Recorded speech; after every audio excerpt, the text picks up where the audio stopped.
Hey guys, and welcome to Quality Shot. And once again, I'm really pleased to be joined by Amy Lundy, who's actually just fresh from coming back from the Miami Open. No, let's address it now because I feel like we've touched upon it. So just, I mean, in your opinion as well, because I think it's clearly something that I've heard a lot of other people talking about, and I think it's worth us discussing that. Clearly, after the Zverev incident in Acapulco where he was smashing the umpire's chair, didn't get a ban, obviously. Well, he got a suspended ban, so he just needs to be on good behavior, really. And if he doesn't do another similar incident, then he won't get a ban. So he's playing in this tournament, playing in Wales, obviously. Kyrgios, obviously, today I think he really does hate Carlos Bernandes because he was the same umpire in Indian Wells that he had an issue with. I remember watching the match. I forgot who it was against Nadal, yeah. And he again had another outroar.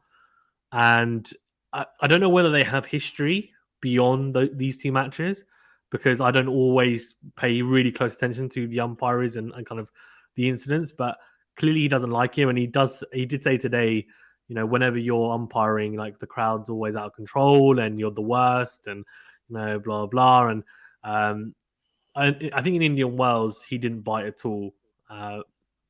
Carlos, and then today he did. I think maybe it was a bit like, okay, you can only take so much, sorry, even.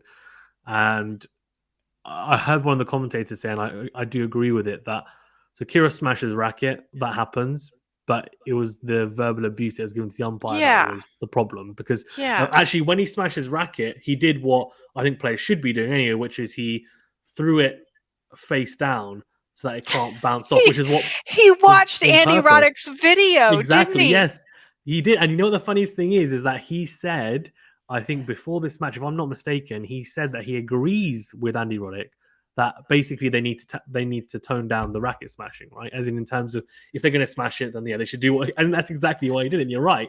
So that's why he did it. I think the umpire said something because at that point he was already kind of getting told off.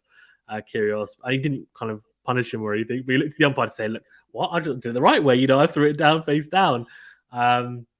Which is obviously what Brooksby didn't do, which is I think what triggered the Andy Roddick comments, wasn't it, about the racket smashing? So whereas with Brooksby, he threw it down, and then it kind of rebounded, and then obviously was it the ball boy? So and Kyrgios had a similar incident, didn't he, in Indian Wells, where again he smashes racket and it almost hit the ball boy. And all of Very, very these, close. Carlos Bernardes is in the chair, by the way. Who who So somehow who he's somehow the also magnet, the he's the magnet for racket guy who smashing. had the run-in with Nadal a few years ago. But the Okay, two of them completely put it behind them, clean the and slate today. Okay. yeah, and poor Carlos has had like a heart attack recently. I mean, it's Oh like no. does he need this? And They should he's not have him on Kyrgios matches if he's just had a heart.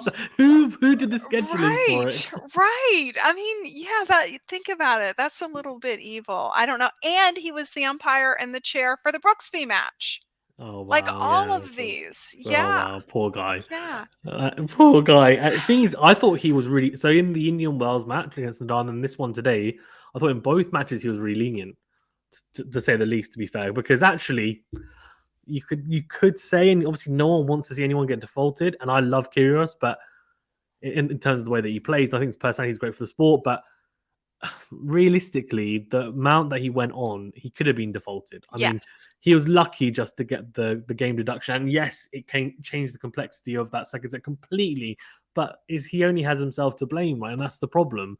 So he complained about it after, and then it's like, well, you can't really complain about it because all you had to do was just stop talking, and you wouldn't have got that game penalty. But he swore, and then kept on going on, and you just think, why couldn't you have had the mental fortitude and kind of discipline you had in the first few rounds? Because if he had, he may have lost, but it would have been that second set might have gone to a tiebreak again, and then you just don't know, right? Because both were holding serve so Yeah. well.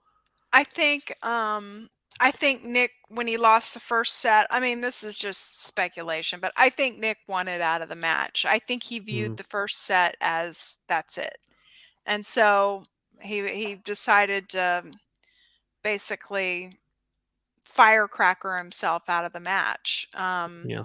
And then he started getting into some of Sinner's service games, and he thought, oh well, maybe I can, bring it back on serve here, and he Yeah. couldn't. So it's probably best to have him out of the tournament at this point so that he can go home and get some rest and enjoy his time and play his basketball and wear his Jordans and do his stuff and then come back fresh for grass and entertain us again.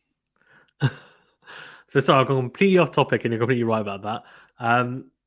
In terms of what's been going on then recently, what do you think that umpires or the ATP specifically, because I feel like it's been more the men side, if I'm being honest, have been too lenient? Because realistically, at the moment, it just seems like there's almost no repercussions. I mean, the only repercussion at the moment is, okay, you get a warning.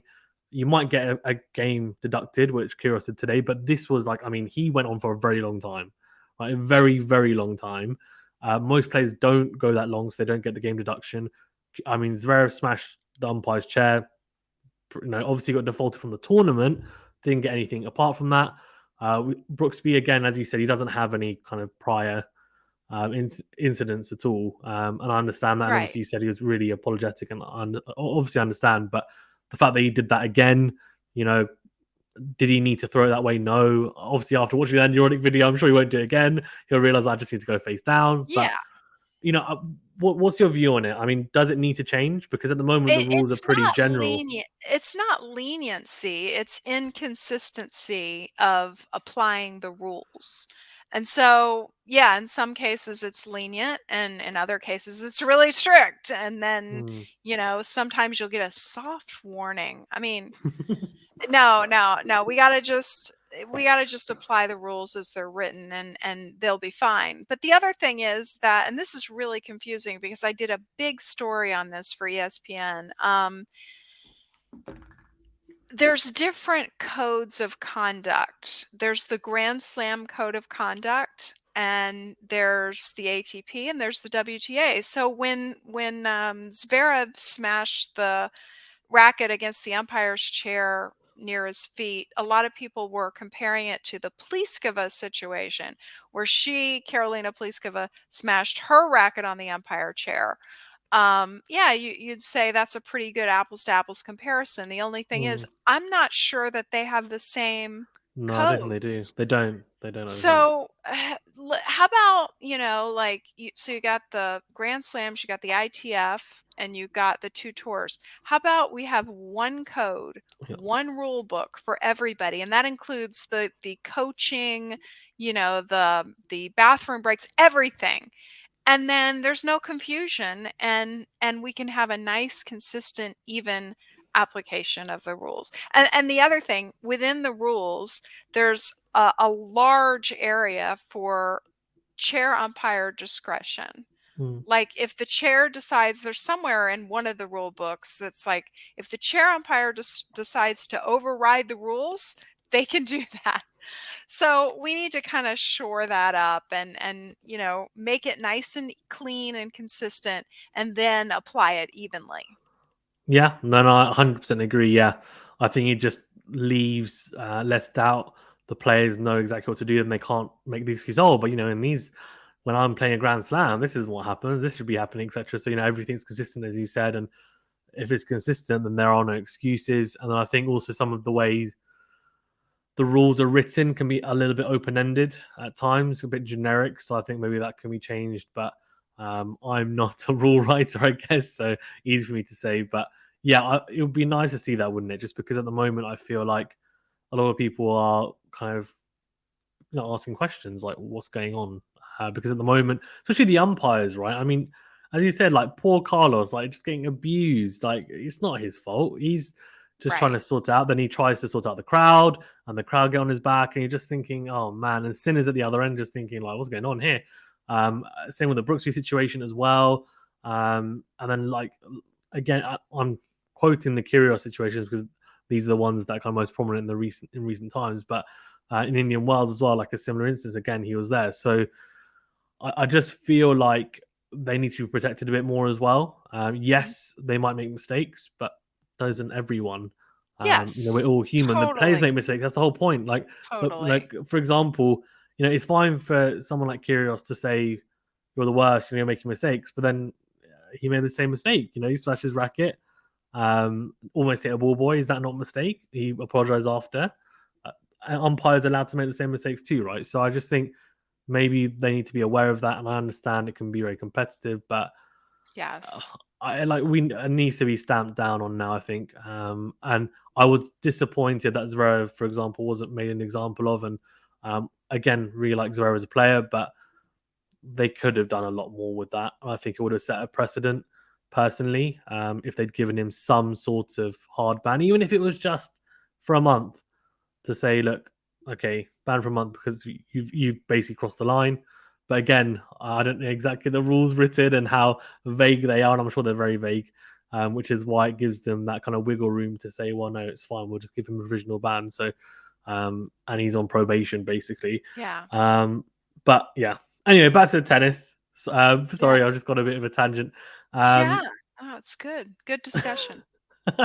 Amy's like getting into, yeah. As always, some fantastic insights. So thank you. I really appreciate you coming on as always. And yeah, It we'll was definitely great. catch up again soon. Thank you for having me. No worries. You're welcome as always.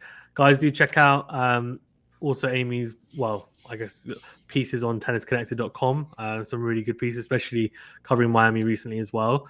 Really good piece on Kyrgios before his little outburst today. And then also do check her out also on Twitter as well. And of course, the tennis podcast as well on YouTube, which is Amy Gill and also Joel Drucker on there, which is always a fantastic watch as well. Thanks very much, Amy, again. Appreciate it. Guys, stay safe and well. And yeah, we'll see you on the next video. Thank you very much.